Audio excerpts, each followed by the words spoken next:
Machiegni Koromogiri chenro en mar kagi kacha nyinga Simfros Okinda. Nono mosebedo kadhi nyime wi jafwambo mar Kameme FM Catherine Wanjeri mane ochiel gi magina dideke boma Nakuru koro chiegni rumo. Maen kalure gi duol matimo nonro e wikit apisas e pachoka IPOA mano loso e apis mar gi boma Nakuru tok yudo boke mar nyiso kit hinyruok ma ng'ato yudo kata pithri. Gilero ni giseyudo pek mar ni joneno ok golre oko mar konyo timo nonro.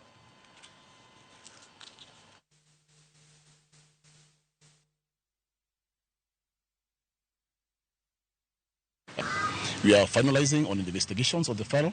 That is the tail end of the investigations. We want to thank you for facilitating and bringing her so that one of the documents we will be waiting for, that is the P3 form, we have received it today and we are grateful. We are also following up with other institutions of the government, especially the police, so that can also fast track giving us some of the documents that we require to finalize our investigations. And, I'm hopeful that with the speed of only 2 weeks that they can be able to get the information, the 80%, I believe that they are going to give us the justice that we require. Not for me only, but for all the journalists, because I believe if I was attacked, it's on behalf of the other journalists who are in Nakuru and the country at large.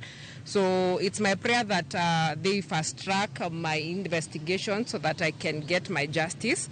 We would want to urge the county police commander to collaborate with the agency to help them wherever they need, to give them the necessary assistance to help in the investigation, just to show a sign of goodwill that they are not interested in ruining the relationship that we've had over time.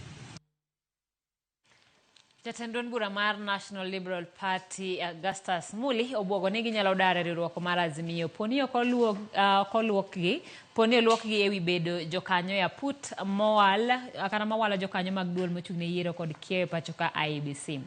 Osayo jatend kweth manok e od bura mamalo Junet Mohamed kod jatend bura mar Wiper Kalonzo Musyoka kuom loko obok mondo jambetre Kaloki emobedi ya put mabiro wala jokanyo mag IEBC. This election was not about Azimio or Kenya Kwanza. It was about PPLC. And PPLC decided they are going to choose me. I must be I must be from a poor background. I must be new in politics. But they chose me. They decided not to go for the names that are being forced down their throats. We are talking about changing this country. The selection panel is supposed to choose men and women of integrity who will decide the future of this country. What are they showing us? What example are they showing us? After doing a fair process, free and fair process, you go and say, we are going to change that name. Who has ever heard of that? When an election has been done, if there is a dispute, there are mechanisms to resolve that. Nobody has gone to court to say the election was not free and fair. But because they think they are the owners of this country, they can say, Muli out, Dr. Koki in. Jaod bura mageme Elisha Odhiambo singolombo jowete ne od bura mamalo mondo opuodh jaod bura ma Ugunja Opiyo Wandayi kod nyawadgi mogwel John Mbadi kaka jotend migepe. Kinde mane opuoyo jatend piny William Ruto e gwelo Wandayi kod Mbadi e migawo mar teko kod omenda e pachoka. Odhiambo wacho ni odhi bete opara manyime mar neno ni gwelo margi opuodhi kod od bura mamalo. Olero ni yiero mar jatend piny mar gwelo jood burago en ranyisi makare kendo biro jiwo winjruok kod achiel e pachoka ka omedo ni ma biro miyo jo Kenya bedo gi duol e telo ma pachoka. Odhiambo ne loso kinde limbe mar skul sekondar ma Nyawara e kar chung' od bura magem ka olero ni migepego dongo kendo biro konyo kelo lokruok madongo e piny Luo. Kuom miyo Opiyo Wandayi gi Mbadi tich. Ang'eyo ni gibo tiyo maber, gin yowuotwa mong'e tich, gibo riwre as a team Kenya, mondo Kenya odhi mbele mapiyo piyo kaka dwarre. For the first time in history mar joluo, kwa yudo joluo ariyo, achiel motere treasury to moro motere energy. The last energy minister mane jaluo neno Chila Yako gi the Prime Minister Raila Amolo Odinga. And I'm confident ni Opiyo Wandayi gi Mbadi dhi tiyo maber. and let remember ne gidhi tiyo kaka team ochal team mpira ka team oloyo to team te oloyo ok inyal wacho ng'ato achiel otiyo maber malo jomoko so mondo president omigi tijno nyaka bino ng'iyo competence margi bong'ene gi nyalo so wamigi support wamigi chance mondo warit ka gitimo gima jo Kenya expect mondo gitim. Jatend migepe Musalia Mudavadi osingone jo Kenya modak e pinje maoko ni sirikal biro rito ratichgi kod ngimagi e kinde ma gidhi nyime kod tijegi e pinje mag Ulaya. Mudavadi bende owacho ni sirikal biro neno ni oket lai makare maneno ni omenda mag yore pachoka otigodo yo makare mar gero Kenya. Mudavadi ne loso e kinde manotayo nyasi mar goyo oriti ne jopuonj ma 60 moyudo tich e gwenge mopogore e piny mar Amerika. Mudavadi medo ni nying Kenya ber oko kaluwore kod tich maler ma joma tiyo oko osetimo gima koro lombo pinje mathoth e tiyo kod jo Kenya kojiwo jopuonj mondo ting' nying Kenya malo kamoro amora ma gidhiye. Yes, promise. Of course, you are sending, but what you are sending with the Lord. For all stakeholders, the Lord is your shade at your right hand. The sun. It's now over $4 billion coming to the diaspora. If that money was just put in one basket, what the diaspora is remitting to Kenya can completely build a new airport terminal in one stroke.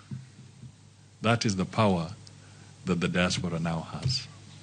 It's a very serious thing if you think of it. So we are looking at you with a lot of hope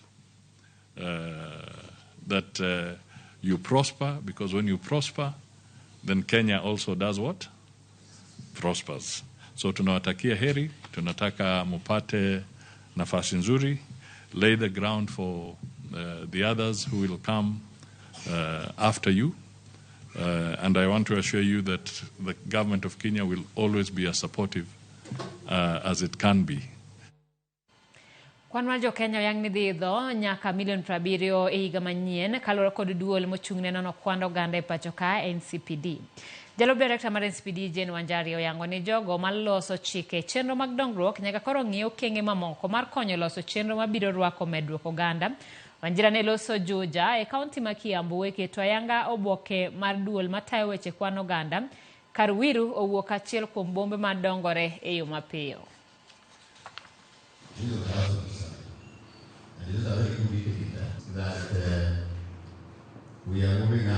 We are saying that by 2025, the Kenyan population will be about 70 million. When a population is growing more faster than the economic growth, there is a tendency of putting more strain on the available resources. And if you look at a very populated county, vis-a-vis the resources that are available for the population, they may be affected in terms of quality because maybe a hospital may not be able to take care of the high population in terms of giving them quality services. When you look at the schools, they may be congested, and this may not be able. They may not be able to give high quality education to these children because, again, the ratio of the pupil-teacher ratio is also very. E kaunti masia kambi kunyomula mar Shanta magetota chenro mage e Gemra Mula e kaunti masia ochako yudore rot madenye tielo machielo bang jaod bura mage Melisha Odhiambo dwaro ler manimba mar wuon kambino. Jaod bura no oseo kambi Shanta mawachore ni osebedo katayo tijene maonge kod ler kendo ma osekelo kwet modhuro kowuok kuom jopiny. Elisha bende wacho ni tije kambi Shanta en ataro mar chik kaluwore gi lesen mane omigi en mar timo rameny to ok mar kunyo. Our market on record.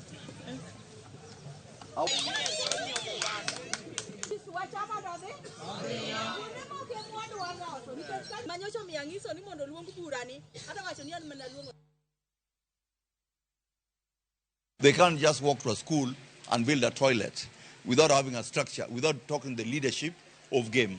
Going forward, I'm going to have a more serious meeting in Ramula to ensure that our community benefit. They don't lose in the process. Wawinjiregi MP Mayor Luanda. wador Santa Gold kakunyo dhahabu to nitie structure. License magingo en mar exploration. Kain gi license mar exploration kinyal timo mining. Nige iwajin tingo samples check to tingo gold ma jogem udhigo. So I'm going to put a stop to it. Nyakoromogi wadhi nyime kama jodak e gwenge ma Mundika, kaunti ma Busia yudo fungruok kaluwore gi gedo mar kar chungo geche mag trailer mabiro konyo duoko chien dhungruok mag geche go e boma ma Busia. Kaka jafwambo marwa Efi Nyakidi lero, gedo ni ibiro tiye gi omenda maromo $340,000. Kwan omenda motigo e gedo mar kar chungo geche mag trailer e gwenge ma Mukunda kaunti ma Busia romo $340,000 kendo geche madikal 100 mag wuoth mabor inyalo yieng kanyo. Gino ma okelo fungruok ne jodak ma Busia ma osebedo ka ywago dhungruok mag geche e boma no. Koloso e kinde rango gedo mar kar chungo geche no, jatend migawo mar alwora e bade ma Busia Peter Odima owacho ni giketo winjruok makare mar choko osuru e yor lony manyasani, gino ma bende igeto ni biro konyo e bero chenro mag ochumi kod dongruok e boma ma Busia. Tafuta mwekezaji tukapata ambaye amejenga bila pesa ya kaunti. Sisi kama kaunti tumelisi shamba na yeye akajenga, na tulielewana ya kwamba atakapojenga, akimaliza kujenga, tutakuwa tunagawana revenue. Yeye anachukua 70%, kaunti inachukua 30%. Odima omedoni geche ibiro chung kanyo e kinde magirito mondo puodhgi mar kadho tong Kenya nyaka piny Uganda. At one given time itachukua matrela 150. Kwa hivyo tunajaribu tumalize ile msongamano wa magari ambao unapatikana mjini. Hii ni uwanja itakuwa pia na mahali pa accommodation kwa madereva, itakuwa na hotel, itakuwa na service bay. Chenroni osirgi jaod bura ma Bukayo West Peter Talam kod jodak mamoko kagiwacho ni obiro kelo johala kendo cholo dongruok mar chiro mar Mundika. Hii barabara tutajua itaikuwa hata lami, kwa sababu hii mradi ikikuwa hapa trailers haziwezi pita kwa hiyo mchanga, kwa vumbi. So vile hapa pia kutakuwa na security. Hili shamba limekaa hapa muda mrefu sana bila kufanya kitu chochote. Sasa tumepata mtu amekuja kuwekeza ndani, amekuja kuunda hii trailer park. Tuko na 30% itakuwa napata kwa akaunti yetu. Ni kuomba pesa tu ikuje, nijenge hoteli, nijenge nini, nilime, nitoe mboga, nifuge kuku, ni usio wenyeji wale wenyeji wa hapa, wale watakuja kuishi hapa, na mimi niwe milionea. Town ipanuke, ile municipality ikuje sasa paka hapa kwa sababu ya hii miradi.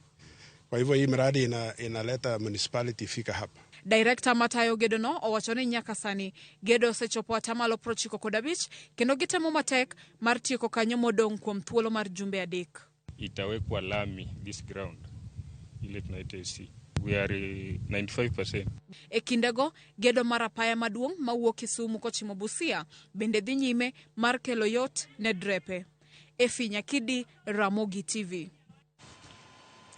Erokamano ahinya Efi Nyakidi kuom ripodo Nyakoromogi. Mana kaka ineno kanyo, weche madonjonwa sani en ni Jatend piny William Ruto owalo Dorcas Agik Oduor kaka ton jener mapacho ka Nyakoromogi. Dorcas Agik Oduor ema koro wal kod jatend piny kaka ton jener mapacho ka, ema bende ponono ni Dorcas ibiro puodhi mondo mi obed aton jener, obiro bedo aton jener mokwongo e piny Kenya ma miyo. Ponono ni Dorcas puodhi kaka aton jener, obiro bedo aton jener ma miyo mokwongo e piny Kenya. Mano historia makare ne mine mapacho ka. Kopogore kod bende Dorcas osetiyo e sekta mar piny owacho kuom thuolo mar higni 30, kentiere kod lony mararieya e weche mag chike, ka bende mano kete kama kare ne welo makamano. Kopogore kod mano bende Beatrice Askul Moi bende owal kaka jatend migawo mar pinje mag Afrika ma Ugwe kachiel kod weche mag dongruok.